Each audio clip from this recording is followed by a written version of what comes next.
Hello, this is Mark Boyer, and this is a video called Insanity Clause. And the hat is basically to put some levity into a topic that is quite serious. And what can I say? Society, the people running our society are legally insane. And the defense is written right in the law. Okay. Now, from my observation of doing law and studying law and applying law, is that laws are in groups, and one law leads into the next, into the next, into the next, into the next. It's just the way they organized. You know, there's in Canada there's like four criminal codes, like 400 or 500 laws. In the States there's tens of thousands of them. You know, they group them up or whatever. Now, in our case, you know, bottom line is Section 14 of the Criminal Code of Canada. I'll make a reference at the end, and it says there, this defense will only be available when the parties are in such a mental disorder that they have formed a common and irrevocable intent to commit suicide together, simultaneously. Okay? Now, this is a defense for the people who survived that. Okay? Now, I'm saying that biblically, that's what Romans 7 calls the spirit of death. And I'm saying the Masons and the bar and the churches are stuck in this. Okay? Period.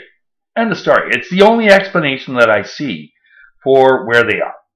But then, what can I say? Now, this leads into, you know, the next law, which is very pertinent to what I just said there, because it says obedience to de facto law, Section 15 of the Criminal Code of Canada. Now, Section 15, now everyone knows we're operating in de facto courts and in de facto parliament, de facto everything. Okay? Now, you might want to know what the law says about operating while under de facto law. Okay? Because that's what it's called.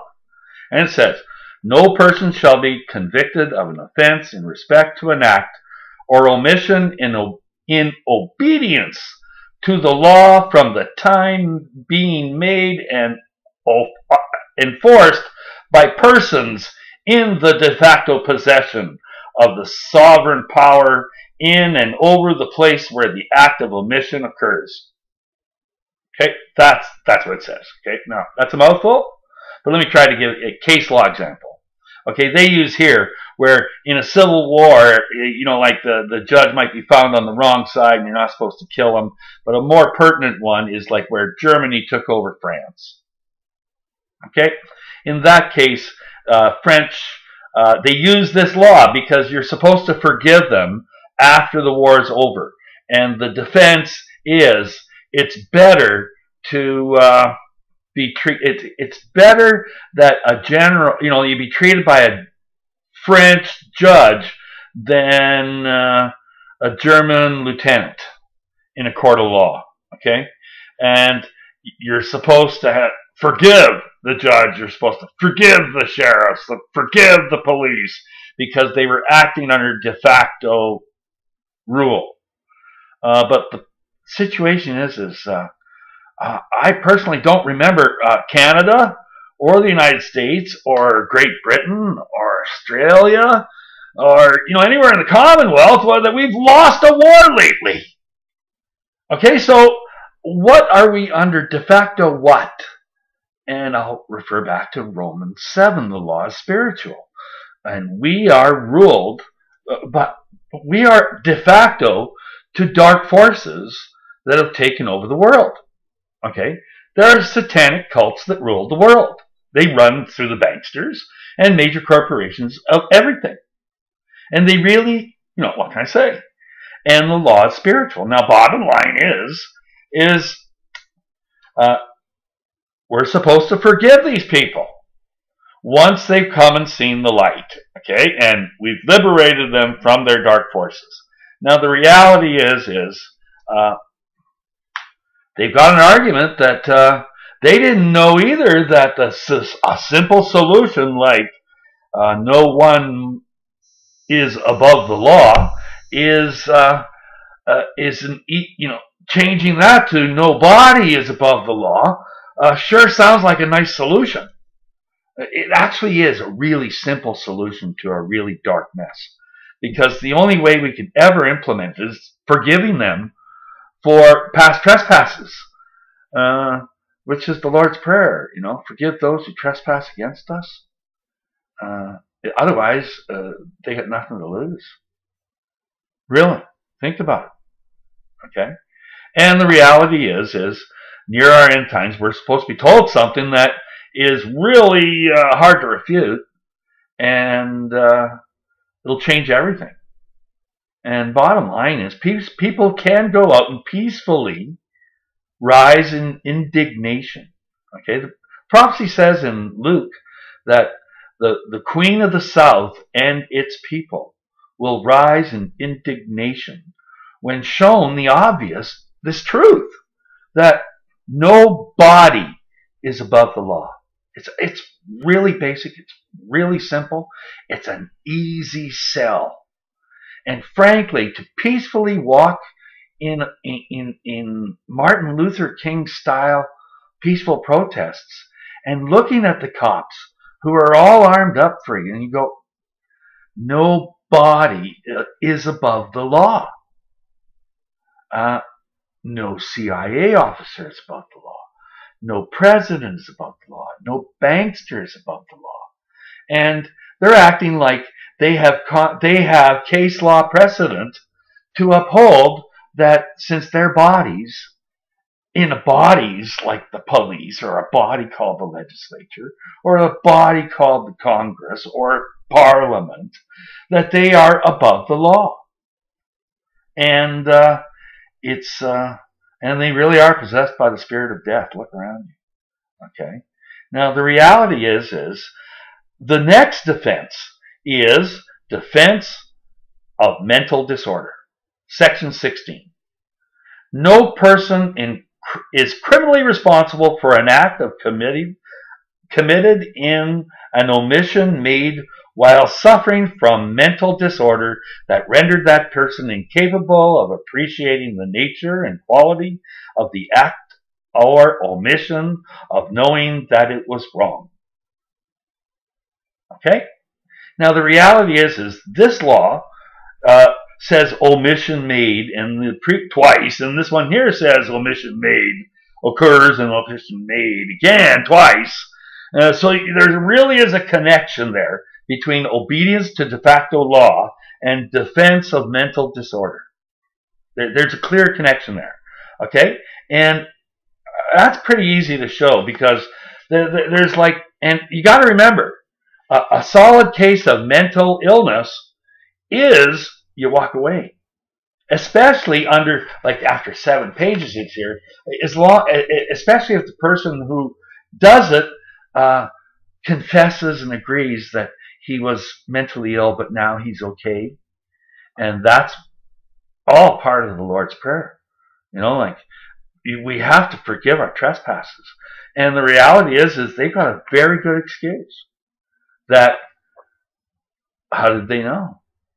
It's been well kept. Secret. I can't find any reference to anything called that defense anywhere in the books. Yet it fixes everything. What can I say? Now, under legal insanity, to show you how they structured this, it goes on for pages and pages. And the first one is the meaning of disease of the mind. And that's like a half a page. And then there's automatism. Okay, now remember I told you about Jefferson and the automatons of misery? Well, they have 2 pages of case law precedent and garble on automatism. Okay? Now, the other one is failure to you don't grasp the meaning of appreciating and knowing. You're incapable of doing that. Now, there's a half a page of that. And the other one is you can't grasp the meaning of wrong. Now, what can I say? And then there's a full page on the mental illness short of insanity. There's a full page of case law precedences on that. And what can I say? It carries on. There's like pages and pages and pages of it. Confessions of insane accused. And that's where the Bible covers that under repent or perish. Isn't that cool? Okay? And the law is structured. Read it. Read it. Okay? These guys wrote in their own defense. Okay? That they are legally, mentally disturbed. And now that they see the fix is so easy, we have to give them a break. Okay? What can I say? It will lead into tribulation, but tribulation good is one of the greatest rides going. Tribulation bad, no substitute for bad first fruit. And take that to heart. Okay? Take that to heart. Now, the next one, section 17, that's compulsion by threat. And they've got that beautiful excuse written in what's called the color of office.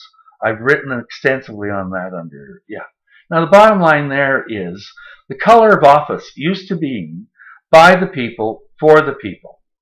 Okay? And back with the Charter of Rights and Freedoms, we became by the people, for the economy, under duress of a bad contract. And that was NAFTA. Okay? NAFTA is the North American Free Trade Agreement. And shortly after it became that, it became the NAFTA Agreement, which is the North American Free Trade Agreement. That's legal bullshit there, okay? But there was. Now what happened is technically NAFTA's founding document is the Hudson's Bay Company, and we are all slaves on Turtle Island. The Hudson's Bay Charter was set in 1538, and the king separated from the Pope in 1537. And it was because he wanted these charters and the king wouldn't give it. Now, that charter is really powerful. And technically, we are being occupied by the Hudson's Bay Charter. And we technically are all slaves on this place called Turtle Island. And they can, it's, what can I say? Legal insanity. Okay? It really is legal insanity. Now, threat by compulsion. I think I've covered that. Okay? Because they're using the threat that, of might, we might do this, and then we might do this, and we might do this. Well, eventually they'll blow us all to smithereens because they're possessed by the spirit of death. Okay? Now, at least that's the way I see it. What can I say? Now, the next one is quite impressive, okay? Because it's called Section 19, Ignorance of the Law. Ignorance of the law by a person who committed an offense is not an excuse for committing that offense. Okay? 2 pages of references on that. Now, the reality is these guys actually have a legal excuse that they didn't know better. Okay? At least 99% of them. All people in high authority know what they're doing by saying that they are acting on the fact that everybody is above the law and imposing the will of the Hudson's Bay Company, who turned us all into warehouse receipts. Okay, and I've written on that as well. It's a very good article. And warehouse receipts are the numbers that were tattooed on the Jews' arms, and the gypsies and the mentally retarded and the dysfunctional, There were lots of other people aside from Jews that were sent to Auschwitz, and every one of them had their warehouse receipt number installed on their arm.